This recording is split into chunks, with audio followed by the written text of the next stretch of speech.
Someone burns their hand on a stovetop, runs it under cold water for exactly 11 seconds, says, "I'm fine, seriously," and goes right back to finishing dinner for everyone else in the room. Nobody asked them to power through it. Nobody's even watching. They just do it anyway, automatically, the way some people flinch at a loud noise. If you've ever wondered why a grown adult treats their own pain like an inconvenience to everyone but themselves, the answer usually isn't happening in the room they're standing in. It's happening about 25 years earlier, in a much smaller room. Picture a kid in every class photo who never once ended up in the principal's office, packed their own lunch by 7, never lost a permission slip, showed up every day with a specific, practiced calm that teachers loved writing home about. A joy to have in class, the report card says, year after year. And in all those years, not one adult ever stopped to ask the actual strange question: why does a 7-year-old already know how to need nothing? To be clear, before this goes further, this isn't only about the extreme cases people picture when they hear the word neglect. Plenty of these kids grew up in clean houses with 2 working parents, a dog, decent grades, nothing a stranger would ever flag. The problem was rarely cruelty. It was distraction. A parent half listening to "How was your day?" while scrolling with the other hand. A conversation that got 50% of someone's attention instead of all of it.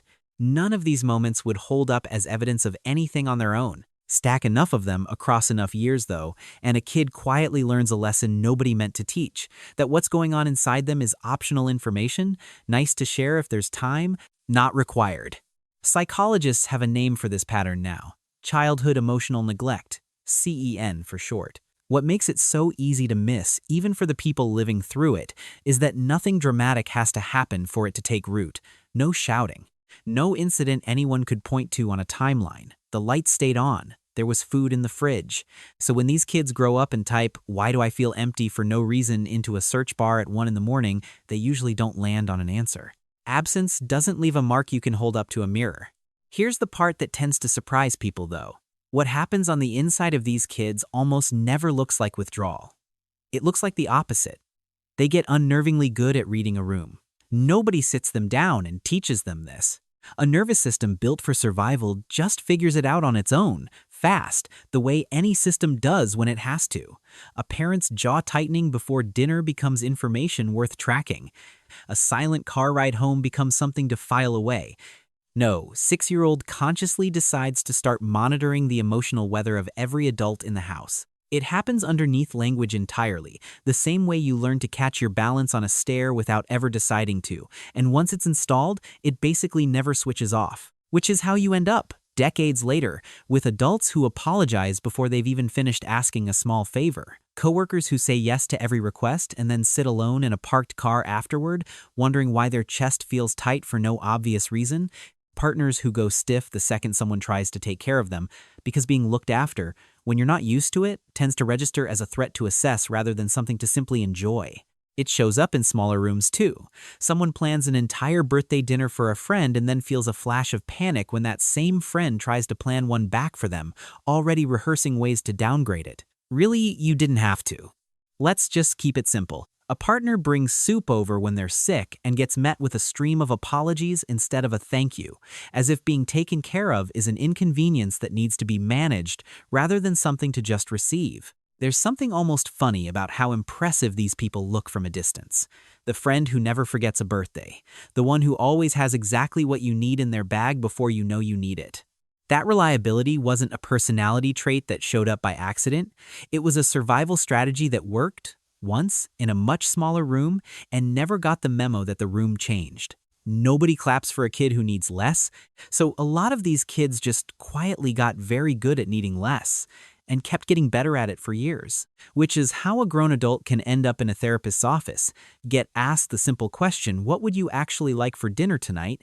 and freeze, like they've just been handed a math problem with no clean answer. Underneath most of this, there's a voice running on a loop, and it almost never sounds dramatic. It sounds practical. Don't make this a bigger deal than it is. Other people have it worse. You're fine. Just keep moving. Nobody invents that voice on their own.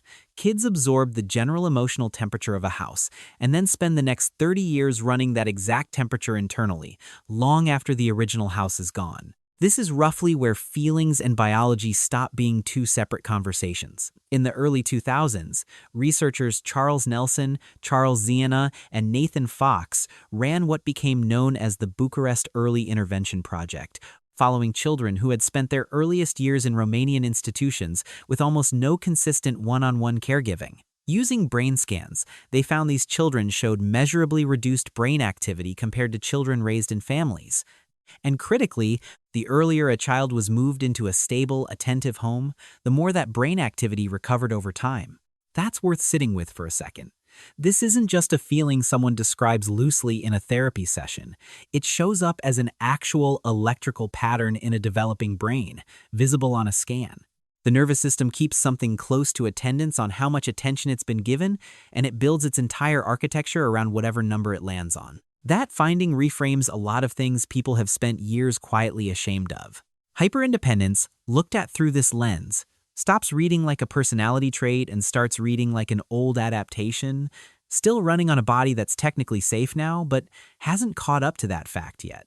There's a difference worth naming here, because independence itself isn't the problem. Plenty of people are self-sufficient and completely fine. They ask for help easily when they need it.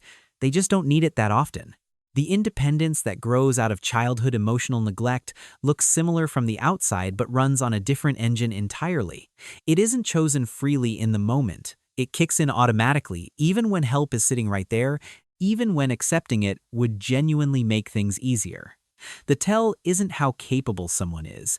It's whether asking for something out loud feels like a mildly dangerous option instead of a completely normal one. Both versions can look identical from across a dinner table. Only one of them costs something to maintain. Someone who tenses at kindness probably spent years learning that needing things out loud didn't reliably get met, so handling everything solo quietly became the safer bet. And the particular exhaustion that shows up around people who are emotionally a lot to be around? That's often someone who had to manage their own feelings before they were tall enough to reach a kitchen counter, and taking on someone else's emotional weight now feels like an unpaid job they never applied for. There's a quieter belief hiding underneath all of this too, one most people never say out loud even to themselves, the sense that being wanted and being useful got wired together somewhere very early. If cooking dinner, remembering the details, smoothing things over is what earned attention as a kid, some part of the nervous system quietly concludes that being liked and being useful are the same transaction. Which means rest doesn't just feel unproductive to people who grew up this way. It can feel faintly unsafe, like letting go of the one thing that was reliably keeping them in the room. None of this is a life sentence dressed up in clinical language. Brains that adapted to scarcity can adapt again to something steadier, though usually slower than anyone wants, with more false starts than any highlight reel of healing ever shows. In those same Romanian studies, recovery didn't come from one dramatic turning point. It came from steady, attentive, almost boring everyday care replacing what was missing. Not grand gestures, just someone showing up the same way on the same days, over and over, until a nervous system quietly updates what it expects from the people around it. Recovery, when it starts, rarely looks like a breakthrough. More often, it looks like someone letting a friend actually finish carrying the groceries in without protesting halfway through. It looks like sitting still for the length of one full compliment without immediately deflecting it into a joke. Small, unremarkable, almost boring moments, which makes sense, since boring, repeated care is exactly what was missing in the first place. It's not the stuff of highlight reels, but it's exactly what changes the number, one ordinary Tuesday at a time. So if you were that kid, the easy one, the one nobody ever worried about, you didn't get lucky. You got skilled, early and quietly, at surviving a room that didn't have space for whatever you actually needed. And if you still catch yourself apologizing for taking up space, or thanking someone for the bare minimum, or bracing slightly whenever someone is kind to you for no clear reason, that habit isn't proof something is wrong with you. It's evidence of how closely you were paying attention back when nobody else in the room was paying attention at all. There was never anything wrong with you for needing more than you got. You did the math a kid does without ever meaning to, and you landed on the safest number available at the time. That number was never permanent. It was just the answer that fit the room you were in. And somewhere down the line, when the room finally changes, that number is allowed to change with it.